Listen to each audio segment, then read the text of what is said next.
Mungu wetu, ni siku nyingine tena ambayo umetukusanya siku nzuri ya leo pamoja. Tukusanya pamoja siku nzuri ya leo ili uzidi kutusikizisha maneno yako. Sema tena na watumishi wako, tunasikia neno lako wakati wote linatufanya tuwe safi. Kuambia wanafunzi wako, ninyi mmekuwa safi kwa sababu ya neno nililowaambia.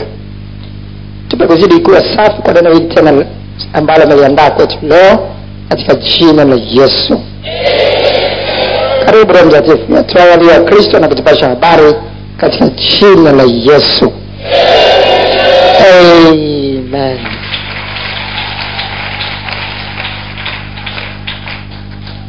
Asante sana. Somo letu la leo lina kichwa, je, una watu wa kukulilia?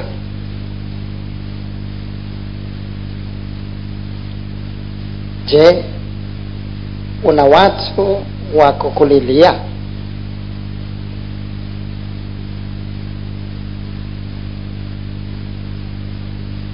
Je, una watu wa kukulilia?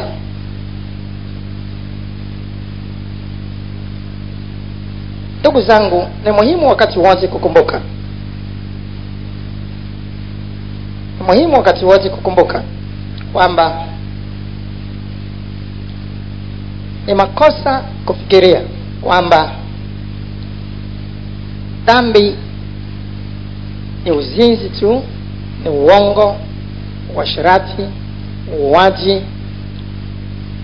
na mengi ya namna hiyo ambayo wengi wetu tunayafahamu kwamba ni dhambi. Na watu wengine baada kuwa wameokolewa na kuwa wamepata uwezo wa kushinda dhambi hizo za kutenda, ushawishika na kufikiri kwamba kwa sababu sasa wafanyi uasherati, sasa hawasemi uongo, sasa hawaui, hawatoi mimba na mambo yanayofanana na hayo, haonyi pombe, hawavuti sigara, ushawishika upesi na kufikiri kwa sababu hiyo tu basi wana sifa ya kwenda mbinguni kwa sababu hawana dhambi. Sisi sote na kama kanisa kwa ujumla wake hatuna budi kufahamu kwamba dhambi hizo zote ambazo wengi wetu tunazifahamu zaidi zinaitwa dhambi za kutenda.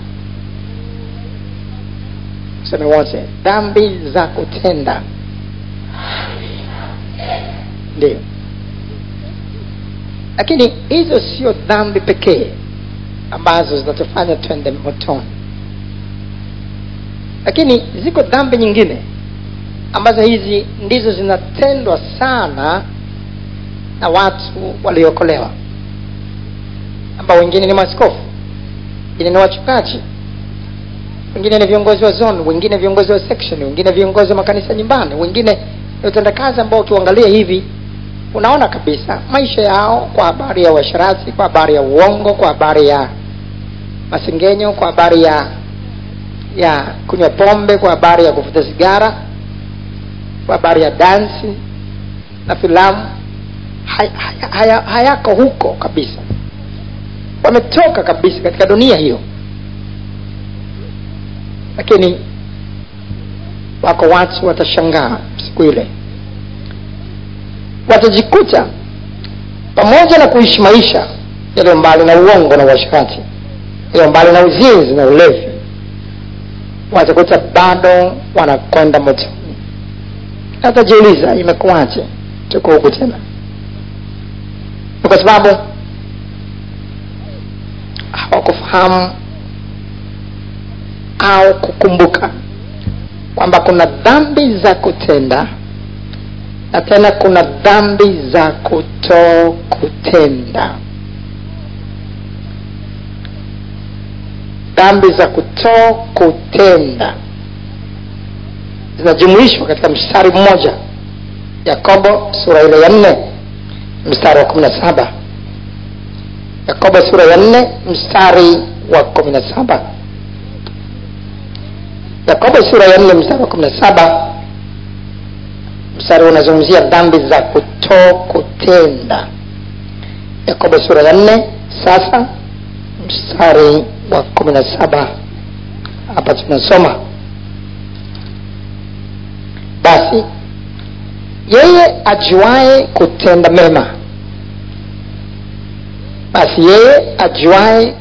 mema, wala hayatendi, kwake huyo ni nini? Ni dhambi. Ni dhambi za kutokutenda.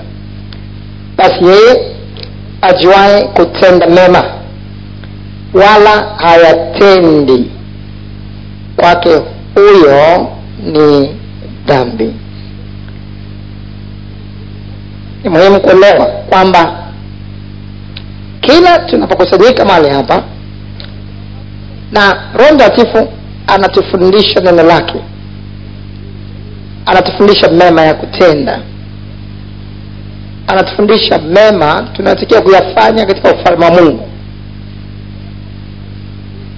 Na kadiri tunavyokuwa tumeketi katika mafundisho kwa muda mrefu zaidi, manake tumejifunza mengi zaidi, tumejifunza mema mengi zaidi ambayo tulipaswa kuyatenda.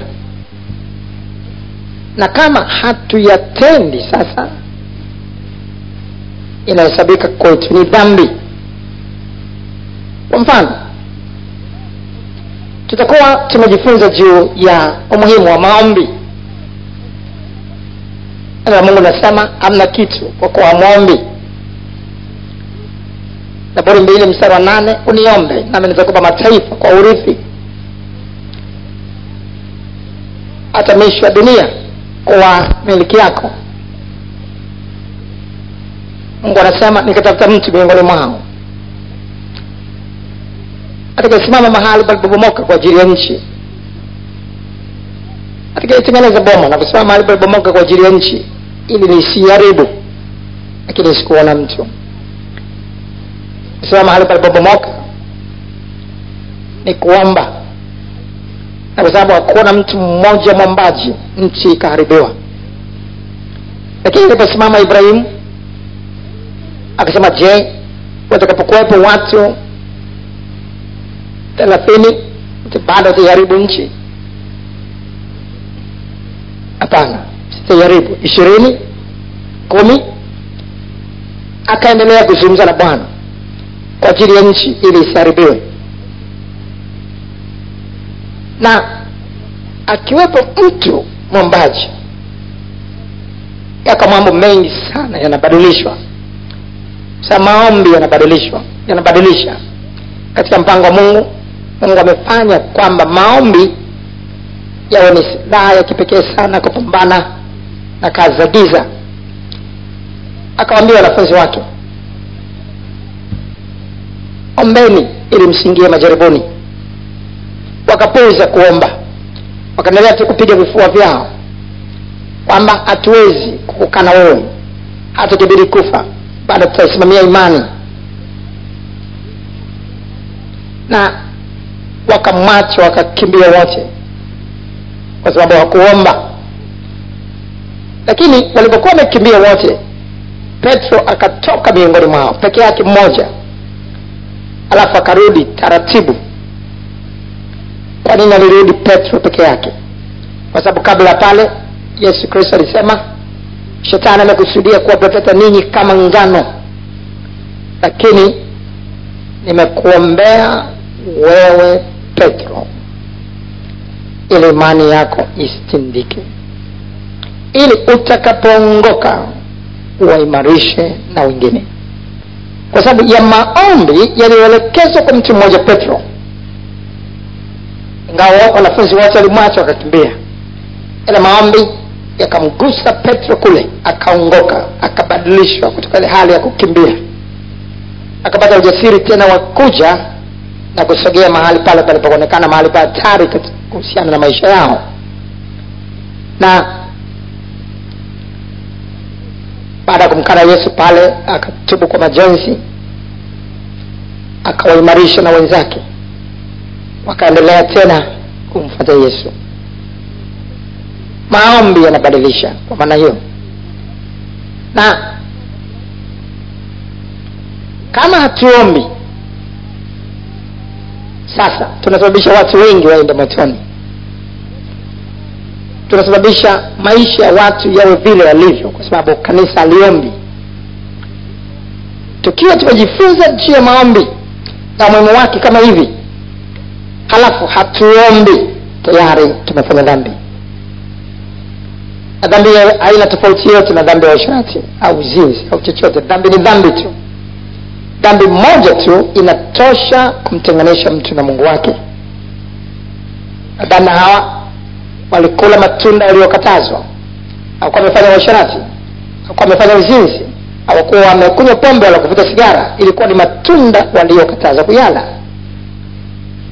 Na tumeagizwa kuomba. Ombeni bila nini? Kukoma. Hilo ndio agizo la Mungu. Na pale ambapo hatuendelei kuomba na kufanya maombi kwa sehemu ya maisha yetu, tayari tunafanya dhambi. Dhambi ya kutenda mema. Samueli wa kwanza sura ya 12 mstari wa 23.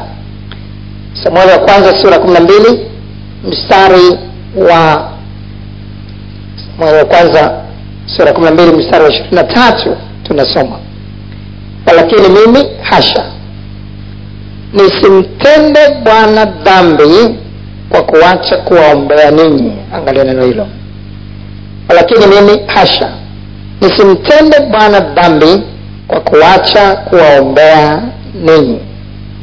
Naweza kuona tunapokuwa tunaacha kufanya maombi kama hivyo, inatajwa waziwazi hapa kwamba ni kumtenda Bwana dhambi. Naweza kuona ni dhambi ya kutokutenda mema tuliyojifunza. Ni dhambi ya kutokutenda yale tunayopaswa kuyatenda. Na hivyo wengi wetu tunafahamu kwamba tunapokuwa hatuwashuhudii wengine katika maeneo yetu ya makanisa nyumbani, katika maeneo yetu ya kazi, huko kokote tunakopita, Andiko nasema waziwazi, wengi wetu nakumbuka katika Ezekiel sura 3 mstari 18 mpaka 19, damu ya watu wale itatakiwa mikononi mwetu, kwa sababu hatukuwaonya, kwa sababu hatukuwaambia kwamba watubu waache uovu. Damu yao kutakiwa mikononi mwetu, maana yake tutahesabika kwamba sisi ni wauaji, tumewaua watu wale. Kwa sababu kama tungewaambia, wako wengine ambao wangegairi na kuacha uovu. Tumejifunza jinsi ambavyo Yesu amesema, enendeni ulimwenguni mote mkahubiri injili kwa kila kiumbe. Hilo ni jema ambalo Mungu ametuagiza kulifanya. Kwa sababu hatujalifanya, tunahesabika wauaji, tunahesabika kwamba wenye dhambi, tumetenda dhambi, hatukufanya yale tuliyopaswa kuyafanya. Sasa tunaweza tukaorodhesha mengi tuliyojifunza ambayo tunapaswa kuyatenda baada ya kuokolewa. Kumbuka, wakati wote tumekuwa tukijifunza na kujikumbusha kwamba tumeokolewa ili tumtumikie Mungu. Hili ndio kusudi la sisi kuokoka. Wakati wana wa Israeli walipokuwa wanatolewa katika nchi ya Misri kuelekea Kanaani, Mungu alimwambia Musa wakati anamkabili Farao, amweleze waziwazi sababu ya kuwaruhusu wale wa Israeli kutoka katika utumwa na kwenda Kanaani ilikuwa ni nini. Alirudia tena na tena, waache watoke ili waende wakamtumikie Bwana.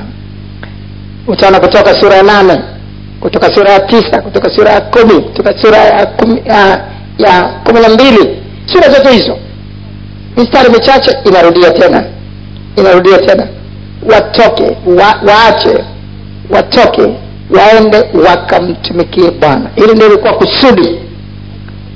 Na sisi nasi tuliokolewa sasa tunafananishwa na kutolewa katika utumwa wa dhambi, kwa namna ile ya utumwa wa Farao. na kuweka huru na Yesu Kristo. Kila atendaye dhambi ni mtumwa wa dhambi, na mwana akiwaweka huru mtakuwa huru kweli kweli. Tumeweka huru mbali na dhambi. Tumeweka huru kutoka katika utumwa kwa namna ile utumwa wa Farao katika nchi ya Misri. Na kusudi la kuokolewa ni ili tumtumikie Bwana. Tunapokuwa tunaomba kwa maana hiyo, tunaombea wengine wanaokoka, tunaombea wengine wana makusudi ya shetani kutenda kazi kwao yanashindwa kufanya kazi. Sasa tunakuwa tunamtumikia Bwana. Tunapokuwa tunashuhudia watu wengine wanaokolewa, tunamtumikia Bwana. Chochote kile ambacho kinaifanya kazi ya Mungu. Kazi ya Mungu ni moja, kwamba watu wamjue Yesu. Yesu akasema chakula changu ni hiki, nimalize kazi yake. Na kazi yake ilikuwa nini wakati ule? Alikuwa anamshuhudia mtu yule mwanamke yule kahaba katika Yohana sura ya 4 ili apate kumjua Yesu. Kazi ya Mungu ni kufanya watu wamjue Yesu, wakae ndani yake, wakae katika neno lake. Huo ndio msingi na kazi yenyewe ya Mungu. Na kwa maana hiyo sasa, pale tunapokuwa tumejifunza kwamba tunatakiwa kuwa watoaji, lakini hatutoi, tumefanya dhambi. Ni dhambi kabisa ya kutupeleka jehanamu ya moto.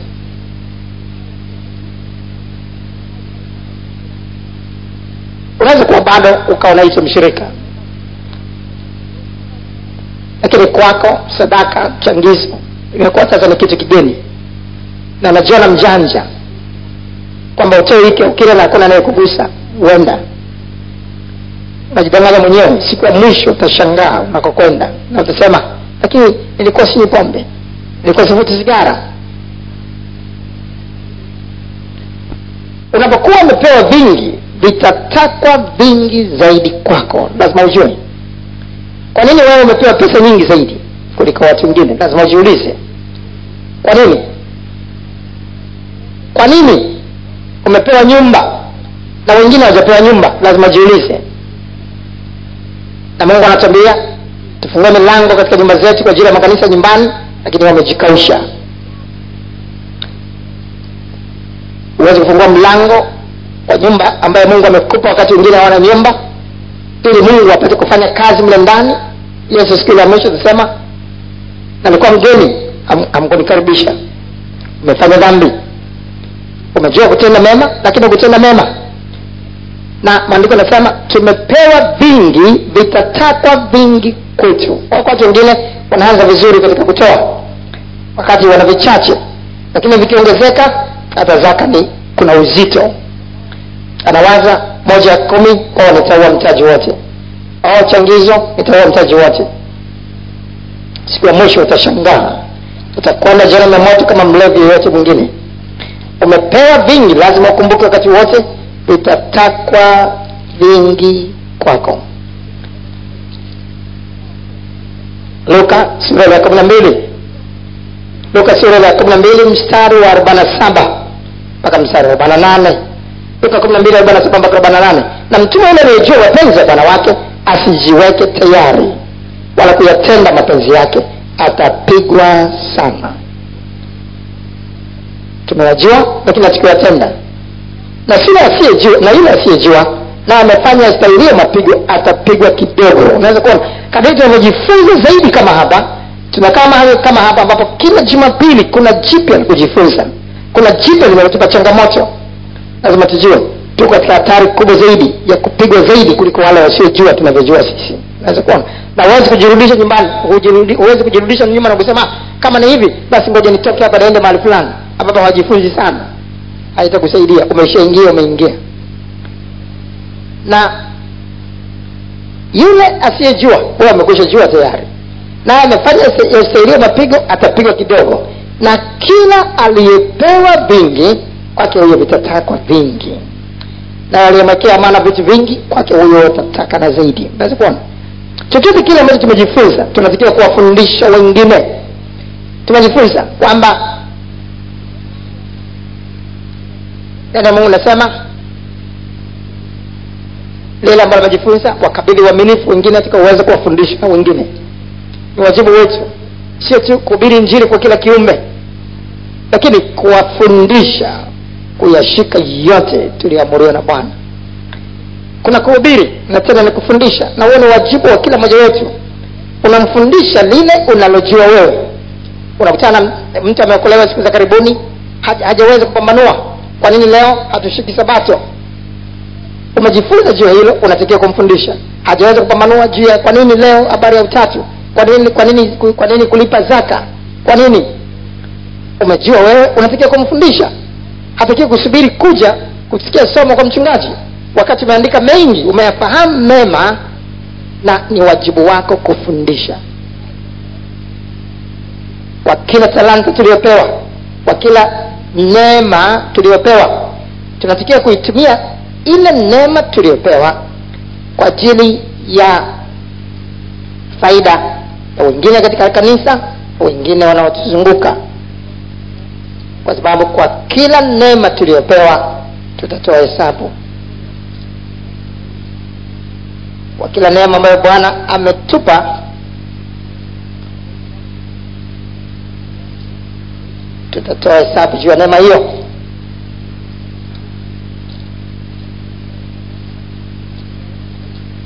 Unapokuwa unaweza kuimba kuliko watu wengine, lazima ufahamu hiyo ni neema umepewa.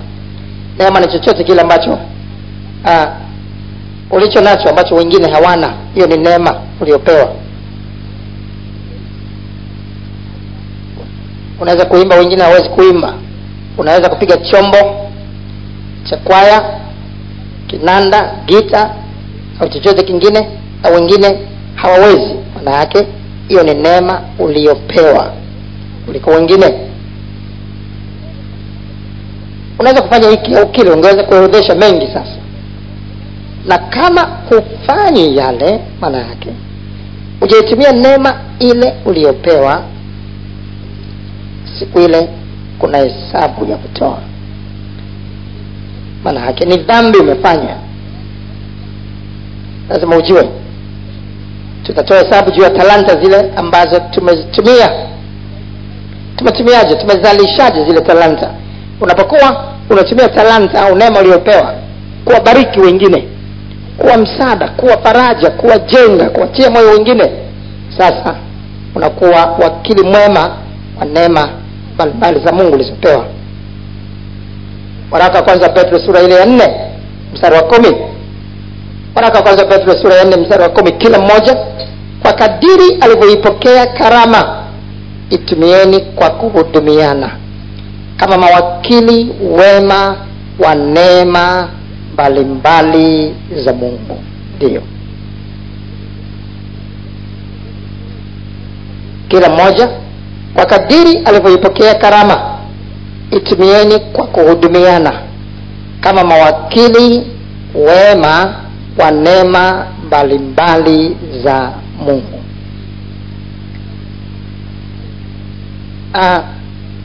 Sasa ni wajibu wetu kuwatia moyo wengine, kama ambavyo tumejifunza juu ya huduma tatu ambazo kila Mkristo anapaswa kuzifanya: kuwatia moyo wengine, kuwajenga, kuwafariji. Tunapaswa kulia na wanaolia, kufurahi pamoja na wafurahio, kuzitenda kazi za Mungu kwa ujumla wake maadamu ni mchana. Unapoona kanisa ni chafu mahali fulani, maana yake moyoni mwako unajua jema hapa ni nini. Unajua jema ni kufanya hapa pawe pasafi, ndio maana unapaita pachafu. Unajua kufanya hivi ndio jambo jema. Unapokuwa ulifanyi, unataka afanye mwingine, tayari amefanya dhambi. Umejua kutenda mema pale, lakini hujatenda. Unajua wajibu wako kwamba hii ni zamu yako ya huduma katika siku ya ibada. Unatakiwa Jumamosi uwepo hapa labda usiku kujiandaa kwa ajili ya maombi, ili jiwe katika roho, ili kuweza kuwa baraka kwa wengine katika siku ya Bwana kama hii. Unajua ni zamu yako, lakini haupo katika zamu. Ni zamu yako kuhudumu, ni zamu yako katika huduma, lakini tunatafuta tu visingizio. Haupo. Watu namna hii wanakuwa hawaelewi. Usifikiri unamtegea mtu, unajitegea mwenyewe ndugu yangu. Siku ya mwisho utashangaa kwa jinsi ulivyokuwa mlegevu, hujahusika katika kuitenda kazi ya Bwana. Utashangaa siku ile umekataliwa, pamoja na kwamba hujanywa pombe wala hujavuta sigara. Ndipo itakapokuwa ni kilio na kusaga meno. Utasema afadhali ningekunywa pombe na sigara zote nikamaliza. Lakini pamoja na hayo yote uliyaacha, lakini bado unakwenda jehanamu ya moto kama walevi wengine, kama wazinzi wengine. Naweza kuona na hata wengine wajinga, wao wanafikia mahali na kusema, nafikiri uongozi wa kanisa unakuwa mzigo sana, mimi naomba nipumzike, mimi naomba nisiwe kiongozi, niwe tu mtendakazi wa kawaida, niwe tu mshirika wa kawaida, ili apate nafasi ya kufanya tu mambo ya dunia. Siku ya mwisho utalia, itakuwa ni kilio na kusaga meno. Umepewa vingi, vitatako vingi kwako, wala huwezi kukwepa vile ulivyo navyo ndani mwako.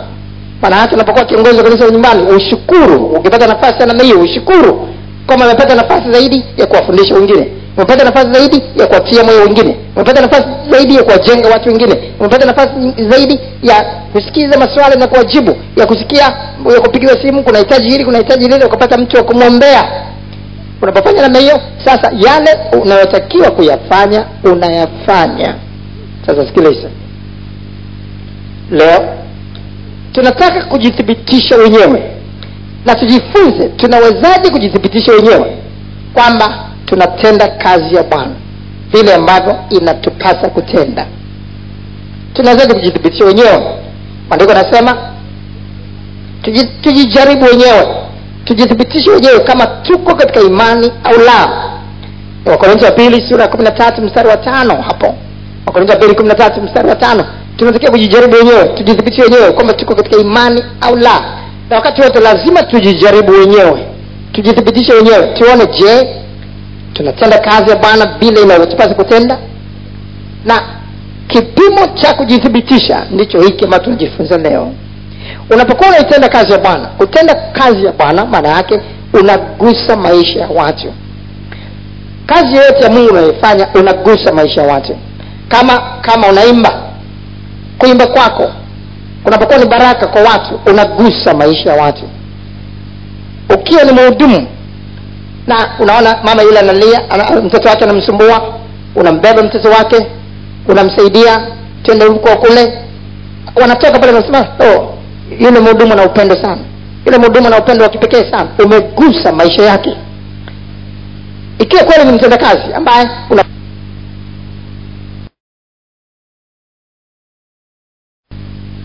unagusa maisha yake mtu yule, hata wakati akisimama imara katika imani hawezi kukusahau. Anajua kabisa dada yule, kaka yule aliwekeza sana katika maisha yangu hata kunifanya niwe vile nilivyo. Ikiwa ni mtoaji, unagusa maisha ya watu. Ikiwa katika eneo lako la kanisa la nyumbani unahusika na wajane, unahusika na yatima, unagusa maisha yao, unagusa maisha ya watu. Ikiwa unatenda kazi yoyote ile ya Mungu, unashuhudia watu ili waje kwa Yesu, unagusa maisha yao. Unatembelea watu hospitali wanapokuwa wanaumwa, unahusika nao katika misiba, kuwafariji. Msiba huko mahali fulani, wako watu wengine hawahusiki hata kwenda katika misiba. Wakisikia mwenzetu amepata msiba, twendeni huko, wanaona hiyo ni shughuli wanaanza kufanya watu wengine, wanaendelea kufanya shughuli zao tu. Kwa hiyo kugusi maisha ya mtu hata mmoja kwa namna hiyo. Unapokuwa unashiriki katika kuwatia watu moyo, kuwajenga, kuwafariji, kufurahi pamoja na wanaofurahi, unashiriki nao labda wakati wa ndoa zao, wanafurahi katika ndoa na unafurahi pamoja nao, unashiriki pamoja nao, wamepata hiki au kile, unakwenda pamoja nao na kumshukuru Mungu na kuwatia moyo kwa kile walichokipata na kufurahi pamoja nao hata kama huna hicho walichonacho. Unagusa maisha yao, unagusa maisha ya watu kwa jinsi unavyozungumza nao tu na kuwatia maneno ya kuwatia watu moyo pale wanapoumwa, pale wanapougua. Kwa sababu unagusa maisha ya watu katika kutenda kazi yoyote. Ikiwa ni mwombaji, utajulikana katika kanisa, fulani ni mwombaji sana, fulani ni mwombaji sana, na unagusa maisha ya watu kwa uombaji wako. Sasa kinachotokea, Mtu yeyote anayegusa maisha ya watu katika kutenda kazi, lazima atakuwa na watu wanaomlilia. Wanamlilia kwa sababu anagusa maisha yao, au wanamlilia kwa sababu ana mchango mkubwa katika kuwainua, katika kuwafanya wazidi kupiga hatua kwenda mbinguni. Sasa matokeo yake, mtu namna hiyo akipata na jambo lolote baya, akiugua, akipata na baya lolote, akiugua, akipata chochote kile, utaona watu watahangaika kwa wingi wao, hata wakati mwingine bila hata kusukumwa, kwa sababu amegusa maisha yao. Ameugua mtu ambaye anagusa maisha yao. Kwa hiyo wanakuwa wameugua wenyewe vile vile. Amepata mabaya mtu anayegusa maisha yao. Kwa hiyo nao wanamlilia kwa sababu anahusika kipekee na maisha yao. Na hata kama wanahubiri injili ya kweli lazima italeta maadui. Italeta maadui wengi. Lakini maadui wa injili watakuwa ni maajenti wa ibilisi. Lakini watu wa Mungu watakuwa upande wa injili. Watakulilia kwa sababu wao nao wako upande wa injili. Unagusa maisha yao. Unapohubiri kweli ndio furaha yao. Yesu Kristo, ingawa alikuwa na maadui wengi, wakati alipokuwa amekwisha hukumiwa kwamba asulubishwe, anaongozwa sasa kwenda msalabani, wanawake walijipiga vifua wakamwombolezea. Kuomboleza ni vile vilio vya kupitiliza, ndio vinaitwa kuomboleza. Wakalia kwa maombolezo makuu, wanajipiga vifua kwa sababu alikuwa ni mwalimu wao. Aliwajenga kwa neno, aliwatia moyo, aliwaimarisha kwa neno la Mungu. Kwa hiyo wanamlilia, wanajipiga vifua kwa sababu aligusa maisha yao. Angalia jinsi walivyomlilia Yesu. Watatulilia hata baada ya kufa, lakini hata kabla ya kufa, hata kama haupo ibada, kwa sababu nagusa maisha yao. Kiongozi fulani leo mbona hayuko, kiongozi fulani sijamuona. Lakini kama hugusi maisha ya watu, uwepo usiwepo kwao, wala hawaoni tofauti. Kuna watu wengine ambao, viongozi wengine, ni kufoka tu wakati wote, ni mahasira tu. Wanafikiri kondoo ni wa kwao. Kiongozi, mchungaji, kondoo si wa kwako. Yesu Kristo alimwambia Petro katika Yohana sura ya 21, alimwambia Petro, lisha kondoo zangu. Yohana 21 mstari 15 mpaka 17. Lisha kondoo zangu. Chunga kondoo zangu. Sio kondoo zako mchungaji, sio kondoo zako askofu, sio kondoo zako mama mchungaji, sio kondoo zako wewe kiongozi wa zone, sio kondoo zako kiongozi wa section wala kiongozi wa kanisa nyumbani. Hao sio kondoo zako. Unaburuza tu, ni kufoka tu, ni kupiga makelele, ni kukemea tu. Hakuna chochote unachozungumza kwa upendo, hakuna chochote unachozungumza kwa kuonyesha unaguswa na mahitaji na mahitaji. Hata ukikuuliza kitu unaona usiniulize, unanipoteza muda wangu. Kwa hiyo hata unapokuwa hauko kanisani, hata ukisikia umeondoka, wanashangilia, wanaona ni mzigo, wanaona mtu yule afadhali ameenda. Nafikiri ni majibu ya maombi yao. Hakuna wa kukulilia kwa sababu leo hauko ibada. Hakuna kukulilia kwa sababu leo umeugua huko hospitali. Hakuna kukulilia kwa sababu leo haujaonekana. Hakuna kukulilia kwa sababu umepata na msiba. Hakuna kukulilia. Utagusa maisha yao. Kinyume chake kimekuwa ni kero tu. Nchi tumejaa masengenyo kila mahali tu, badala kuatia watu moyo ni kuwavuruga tu na kuwavunja moyo. Nani atakulilia? Unapokuwa hauko katika zoezi la kwaya, inaonekana ni nafuu. Kuvunja kwa pakacha nafuu ya mchukuzi, inaonekana nafuu. Kwa sababu huyu haja kuwepo, akiwepo hapa ni vurugu tu, hatuelewani, hakuna chochote kinachoendelea hapa, ni kufokeana tu, ni makelele tu. Nani wa kukulilia? Kama hakuna watu kukulilia, hujatenda kazi ya Mungu kama ikupasavyo. Yesu Kristo alipokuwa anaongozwa kwenda msalabani, wale wanawake walijipiga vifua wakamlilia. Luka sura 23. Luka 23 mstari wa 20 mpaka mstari wa 27. Luka 23 mstari wa 20 mpaka 27. Basi Pilato alisema nao mara pili kwa vile alivyotaka kumfungua Yesu, lakini wakapiga kelele wakisema, msulubishe. Akaambia mara tatu, kwa sababu gani? Huyu ametenda uovu gani? Sikuona kwake hata neno lipasala kufa. Basi nikisha kumrudi nitamfungua. Lakini wakatoa sauti zao kwa nguvu sana, wakitaka asulubiwe. Sauti zao zikashinda. Pilato akahukumu kwamba haja yao ifanyike, akamfungua yule aliyetupa gerezani kwa ajili ya fitina na uuaji. Yule aliyemtaka akamtoa Yesu wamfanyie atakavyo. Na alipokuwa akimwondoa, walimkamata mtu mmoja, Simoni Mkirene, aliyekuwa ametoka shamba, wakamtwika msalaba auchukue nyuma yake Yesu. Mkutano mkubwa wa watu wakamfuata, na wanawake waliokuwa wakijipiga vifua na kumwombolezea. Mwalimu wetu. Tutapata mwalimu gani mwingine sasa? Mwalimu wetu. Tutapata wapi mwalimu wetu? Sasa kuna kitu kinatokea, wanaona kinaenda kupungua sasa. Atakuwa hayuko Yesu, atakuwa hayuko mwalimu wetu, kuna kitu kinaenda kupungua sasa. Wanajipiga vifua, wanalia, wanaomboleza kwa sababu maisha yao yanakwenda kupata upungufu. Naweza kuona Paulo alifika mahali fulani. Alipokuwa amefika mahali fulani, akawa amechukua muda kutosha kuwafundisha, akawa amechukua muda kutosha kuwaelezea njia ya Bwana kwa usahihi, akawa amechukua muda kutosha kuwatia moyo, kuwajenga, kuwafariji kwa neno la Mungu, kuhusika na maisha yao. Wana hiki na kile anawaombea, hiki na kile anawaombea. Hatimaye wakati huo alikuwa sio kwamba amekufa, alikuwa wala hajaenda kusulubishwa. Anawaaga tu, anataka kwenda sehemu nyingine. Tayari wanalia vilio vingi kwa sababu tu amewaambia, kwa sababu ya shughuli zangu zilivyo, huko nitakakokwenda nitazunguka kila kama haita kama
kama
Come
Come